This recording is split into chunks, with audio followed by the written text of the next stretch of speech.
that's all. Wilson. Woodrow Wilson, the first Democratic president of the 20th century. Who will be our president? It's Wilson, that's all. A striking contrast to the outgoing Taft.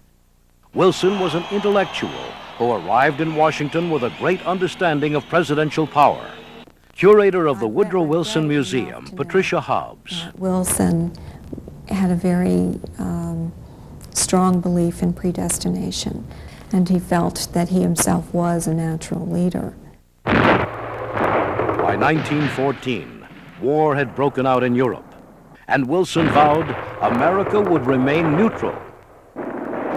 On May 7th, 1915, the British liner Lusitania was sunk by a German submarine, killing 1,200 civilians, including 128 Americans. Wilson wanted peace, talked of peace, but began preparing for war. Woodrow Wilson was reelected in 1916 on the basis of his being for peace. He's a Mr. Peace. And then, later on, he becomes Mr. War. Wilson the pacifist plunged America into war to make the world safe for democracy.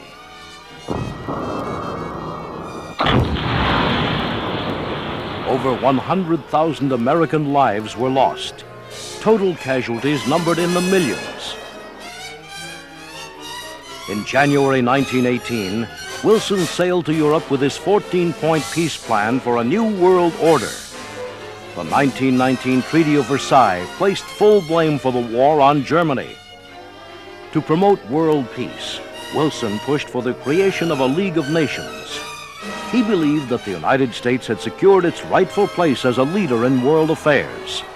But Congress rejected the treaty, and the United States never joined the League. The war was over, and many Americans wanted to step back from world affairs. In 1920, a constitutional amendment granted women the right to vote. Prosperity returned, and America had fallen in love with the movies. The Great Train Robbery, the first film with a storyline, was created at Thomas Edison's movie studio. By 1915, the invincible tramp Charlie Chaplin had captured the hearts of moviegoers everywhere. But it was also the beginning of a troubled time, characterized by hostility toward radicals, foreigners, and minorities, including blacks, Jews, and Catholics. And in 1919 came the Red Scare, a time when it was feared communism might spread throughout the world. Throughout this period, Wilson's health was deteriorating. By the time he left the White House, he was an invalid. And though the defeat of the League of Nations was a major blow, the birth of the United Nations after the Second World War bears Wilson's stamp. With his moral conviction and his great idealism, Woodrow Wilson has left a powerful legacy. Number 28, Woodrow Wilson, Democrat, 1913 to 1921, 56 years old, from New Jersey. Woodrow Wilson is neither fondly remembered or very well understood by most Americans today. However, he occupies a secure position in that exclusive pantheon of great presidents. A Southerner by birth, Thomas Woodrow Wilson was an academic, the only president to hold a PhD. He served as president of Princeton University from 1902 until 1910, when he left to become governor of New Jersey. That would be his only elected office before he became President of the United States. Wilson was a thoughtful, religious man. An avid golfer, he enjoyed movies and vaudeville shows. Publicly, he was perceived as a human machine, cold and academically methodical about his decision-making. Privately, at home, he could be quite charming, rather funny. He liked to sing songs from Broadway shows of that time. But that was very much the private Wilson. The public Wilson seemed often to most people rather cold. He was not a person that people often warmed up to. Wilson's most important political asset was his skill with the spoken word, and he wasn't afraid to use it. He was the first president since John Adams to deliver his State of the Union messages to Congress in person. When he became president, Wilson tried to bring a bit of the ivory tower to the Oval Office. Wilson was a collegial leader. He's been a college president. That makes sense. They said in cabinet meetings he wasn't the boss. It was more like the first among equals, and they would discuss things very freely. In his first term, Wilson focused on fulfilling the progressive domestic agenda he called the New Freedom. One of his enduring contributions was to create the Federal Reserve to manage the U.S. currency system. It was one of the remarkable successes of Wilson's administration.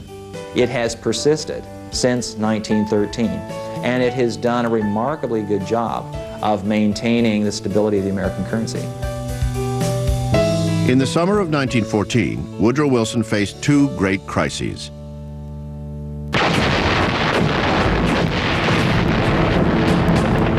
Just as the guns of August signaled the start of World War I in Europe, the president's wife, Ellen, died of a kidney ailment. Ellen Wilson died, and Wilson was heard to whisper, "My God, what am I going to do?" As he privately mourned his wife, Wilson was faced with an increasingly difficult public dilemma.